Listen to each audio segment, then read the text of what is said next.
اللہ الرحمن الرحیم۔ اسلام کے وہ عظیم خوش نصیب صحابی کہ جنہوں نے سب سے پہلے حضور دانائے سبل ختم الرسل مولائے کل شفیع روز محشر صلی اللہ تعالی علیہ وسلم کی ختم نبوت پر بڑی دیدہ دلیری، شجاعت، بڑی استقامت اور بہادری کے ساتھ اپنی جان کا نذرانہ پیش کیا۔ یہ عظیم ہستی، ان کا نام ہے حضرت حبیب بن زید رضی اللہ تعالی عنہ۔ حضور صلی اللہ تعالی علیہ وسلم کی موجودگی میں دو بندوں نے اعلان نبوت کیا۔ صنعاء میں اسود بن کعب انسی نے اور یمامہ میں مسیلمہ کذاب نے۔ مسیلمہ کذاب جو تھا، اس نے باقاعدہ اپنی ریاست قائم کی، بادشاہت قائم کی، اپنی سرداری کا اعلان کیا، اپنی نبوت کا اعلان کیا، اور اس نے ایک سفیر اپنا رسول اللہ صلی اللہ تعالی علیہ وسلم کے پاس بھیجا، جس کی سفارت کا جو خط تھا اس کے الفاظ یہ تھے: مسیلمہ رسول اللہ کی طرف سے محمد الرسول اللہ کی طرف، اور اس کے بعد لکھا ہوا تھا کہ اس معاملے میں آپ کا شراکت دار ہوں، آدھی زمین تمہاری ہے اور آدھی زمین ہماری ہے۔ اس کے جواب میں جناب رسول کریم صلی اللہ تعالی علیہ وسلم نے بڑے خوبصورت الفاظ میں جواب دیا کہ آپ نے فرمایا محمد الرسول اللہ کی طرف سے مسیلمہ کذاب کی طرف۔ پہلی بات ہی اس کی نبوت کی نفی کر دی، فرمایا محمد الرسول اللہ کی طرف سے مسیلمہ کذاب کی طرف، اور اس کے بعد آپ نے تحریر فرمایا کہ زمین تو ساری میرے رب کی ہے۔ تو کہتا ہے آدھی زمین میری اور آدھی تمہاری، فرمایا زمین تو ساری میرے رب کی ہے، اور وہ اپنے بندوں میں سے جسے چاہتا ہے اس کا وارث اور مالک بنا دیتا ہے۔ آدھی آدھی زمین کوئی نہیں، فرمایا آدھی زمین نہیں ہے بلکہ ساری زمین کا مالک میرا رب ہے، اور اپنے بندوں میں سے جسے وہ چاہتا ہے اس زمین کا مالک بنا دیتا ہے۔ اور آپ نے فرمایا اچھا انجام متقی، پرہیزگار اور ڈرنے والوں کا ہوگا۔ یہ خط مسیلمہ کذاب کی طرف رسول اللہ کا گیا تو وہ اور زیادہ جذبات میں آ گیا، اور اس نے اور زیادہ رسول اللہ صلی اللہ تعالی علیہ وسلم اور آپ کے صحابہ کو نقصان پہنچانا چاہا۔ جناب رسول کریم صلی اللہ تعالی علیہ وسلم نے اپنا ایک سفیر مسیلمہ کذاب کی طرف بھیجنا چاہا۔ آپ نے مسجد نبوی میں جو ارادہ کیا تو روایات میں آتا ہے کہ جیسے ہی آپ نے اظہار کیا تو حضرت حبیب بن زید رضی اللہ تعالی عنہ، یہ وہ خوش نصیب صحابی ہیں کہ جن کے والد بھی مسلمان تھے، حضرت عاصم رضی اللہ تعالیٰ عنہ، حضرت زید بن عاصم رضی اللہ تعالیٰ عنہ، اور ان کی والدہ ام عمارہ بھی مسلمان اور پکے مسلمان تھے، پکے مسلمان تھے، حضور پر اپنی جان قربان کرنے والے، اپنا مال عزتیں قربان کرنے والے۔ جب حضور نے اعلان کیا نا تو یہ کھجور کھا رہے تھے، ان کے منہ کے اندر کھجور تھی، یہ فوراً کھڑے ہو گئے، یا رسول اللہ میں جاؤں گا آپ کا سفیر بن کے۔ تو اس حالت میں کھجور کے ذرات دوسرے لوگوں پر گر رہے تھے۔ کسی نے کہا یار کھجور تو کھا لے پہلے، آپ نے فرمایا میں کھجور کھاتا رہ جاؤں اور بازی کوئی اور لے جائے، نمبر کوئی اور لے جائے؟ انہوں نے ہاتھ کھڑا کیا، یا رسول اللہ میں آپ کا سفیر بن کے جاؤں گا۔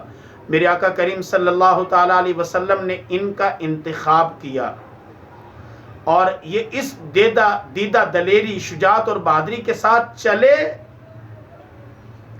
کہ گھر بھی نہیں گئے، اپنے بچوں سے، والدین سے، اپنی ازواج سے، کسی سے نہیں ملے، اور تیز قدموں کے ساتھ چلتے ہوئے طویل سفر طے کر کے مسیلمہ کذاب کے پاس پہنچ گئے۔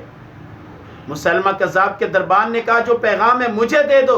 فرمایا تم کون ہوتے ہو تمہیں پیغام دے دوں؟ جاؤ مسیلمہ کذاب سے کہو کہ قاصد رسول اللہ کا آیا ہے، سفیر رسول اللہ کا آیا ہے، ہم براہ راست اس کے پاس رسول اللہ کا پیغام پہنچائیں گے۔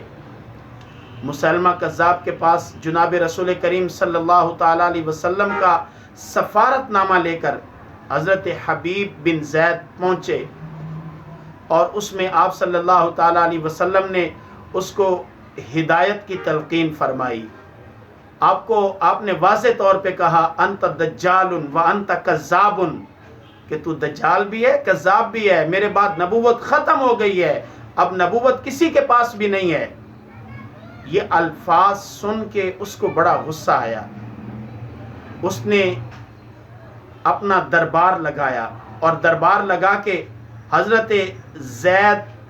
حضرت حبیب بن زید رضی اللہ تعالیٰ عنہ کو اپنی حراست میں لے لیا۔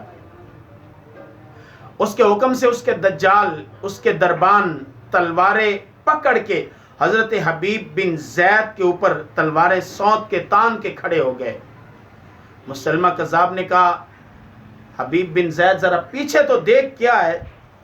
آپ نے فرمایا ہم پیچھے دیکھنے کے لیے تھوڑا آئے ہیں، ہم نے تو پیچھے اس وقت بھی نہیں دیکھا تھا کہ جب ہم حضور کا پیغام لے کر گھر سے نکلے، 14 بیٹے ہیں، ہم نے تو اپنے بیٹوں کو پیچھے مڑ کے نہیں دیکھا، اپنے گھر والوں کو نہیں دیکھا، اپنے والدین کو نہیں دیکھا، اور تو مجھے یہاں پہ پیچھے کیا دکھانا چاہتا ہے؟ اس نے کہا اشہد انی رسول اللہ۔ اب مجمع جمع ہو چکا تھا، اس کے چاہنے والے، ماننے والے جمع تھے۔ اس نے کہا اشہد انی رسول اللہ، کیا تم گواہی دیتے ہو کہ میں اللہ کا رسول ہوں؟ آپ نے فرمایا مجھے سنائی نہیں دے رہا، تم کیا کہہ رہے ہو؟ لا اسمع وانا، میں ڈورا ہوں، مجھے سنائی نہیں دیتا، تم کیا کہہ رہے ہو؟ اس نے پھر کہا اشہد انی رسول اللہ، کیا تم گواہی دیتے ہو کہ میں اللہ کا رسول ہوں؟ آپ نے پھر فرمایا مجھے سنائی نہیں دے رہا، تو کیا بکواس کر رہا ہے، کیا کہہ رہا ہے؟ مجھے ایسی بات نہیں سمجھ آتی جو میرے نبی کی رسالت پر ڈاکہ ڈلے، مجھے تمہاری سمجھ ہی نہیں آ رہی کیا کہہ رہے ہو۔ اس نے کہا اتشہد ان محمد الرسول اللہ، کیا تو گواہی دیتا ہے کہ محمد اللہ کے رسول ہیں صلی اللہ تعالیٰ علیہ وسلم؟ آپ نے فرمایا نام نام نام، ہاں میں گواہی دیتا ہوں۔ آپ نے فرمایا ہاں میں گواہی دیتا ہوں، وہی تو اللہ کے رسول ہیں، ان کے سوا کون ہے؟ وہ آخری نبی ہیں، آخری پیغمبر ہے، میں گواہی دیتا ہوں۔ اس نے کہا کیا بات ہے، جب میں کہتا ہوں انی رسول اللہ، میں اللہ کا رسول ہوں، تو تم کہتے ہو مجھے سنائی نہیں دیتا، اور جب میں کہتا ہوں کہ تو گواہی دیتا ہے محمد اللہ کے رسول ہیں تو تجھے سارے سمجھ آ جاتی ہے۔ اس نے جلاد کو حکم دیا کہ اس کو ایسی سزا دو جو نشان عبرت بن جائے، لوگوں کو پتہ چلے کہ جو ہماری نبوت کو نہیں مانتا پھر ہم اس کو کیا سزا دیتے ہیں۔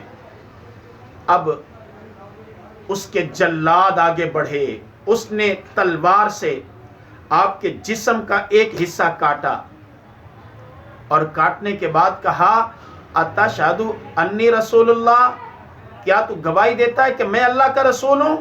آپ نے فرمایا نہیں، مجھے سنائی نہیں دے رہا، تو کیا کہہ رہا ہے، مجھے سمجھ ہی نہیں آ رہی، تو کیا بکواس کر رہا ہے، کیا بھونک رہا ہے؟ میں حضور کی رسالت کے خلاف کچھ سن بھی نہیں سکتا، مجھے سنائی نہیں دے رہا۔ اس نے کہا اتشہد ان محمد الرسول اللہ، محمد اللہ کے رسول ہیں، اس بات کی گواہی دیتا ہے؟ آپ نے فرمایا نام ہاں میں گواہی دیتا ہوں، وہی تو اللہ کے رسول ہیں، ان کے علاوہ کون ہے؟ اس نے مزید جسم کے ٹکڑے کاٹنے کا حکم دیا۔ کہا جاتا ہے کہ بھرے دربار میں جسم کا ایک ایک ٹکڑا کٹتا رہا، اور ہر ٹکڑا کٹنے کے بعد آپ سے سوال کیا جاتا، آپ پھر بھی یہی کہتے کہ تو اللہ کا رسول نہیں ہے، محمد صلی اللہ تعالیٰ علیہ وسلم اللہ کے پیغمبر، اللہ کے رسول اور اللہ کے آخری نبی ہیں، یہاں تک کہ آپ کی گردن کو کاٹ دیا گیا، اور آپ کی زبان پر تب بھی آخری الفاظ یہی تھے کہ محمد الرسول اللہ، اللہ کے رسول تو صرف محمد صلی اللہ تعالیٰ علیہ وسلم ہیں، یہ میری جان حضور کی عظمت پر قربان ہو جائے، ناموس رسالت پر قربان ہو جائے، حضور کی شان پر قربان ہو جائے۔ فرمایا اس سے زیادہ مجھے اور کیا چاہیے، مجھے اور کس چیز کی ضرورت ہے کہ میرا رب راضی ہو جائے، میرا مصطفیٰ راضی ہو جائے، میری جان قربان ہو جائے۔ فرمایا مجھے اور کیا چاہیے۔ نبوت ختم ہے تجھ پر، رسالت ختم ہے تجھ پر، نبوت ختم ہے تجھ پر، رسالت ختم ہے تجھ پر، تیرا دین عرفہ و اعلیٰ، شریعت ختم ہے تجھ پر۔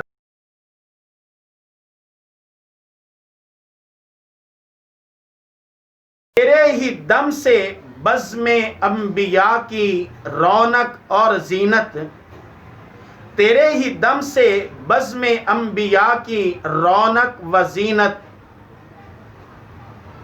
صدر انجمن شان صدارت ختم ہے تجھ پر، تو صدر انجمن شان صدارت ختم ہے تجھ پر۔